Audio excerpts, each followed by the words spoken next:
In this video, we are going to cook clam soup and it is only very easy.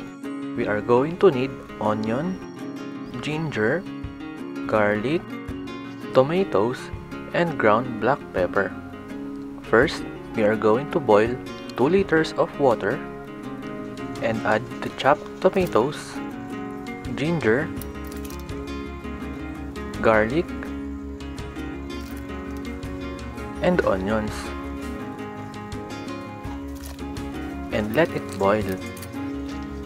Add the clam shells when it is already boiling. Add 1 teaspoon of sugar, ground black pepper, and we are going to mix them. And we are going to let this boil for 20 minutes.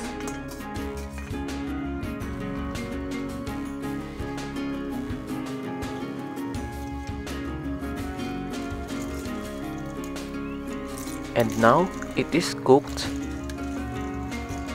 and ready to be served. Thank you for watching.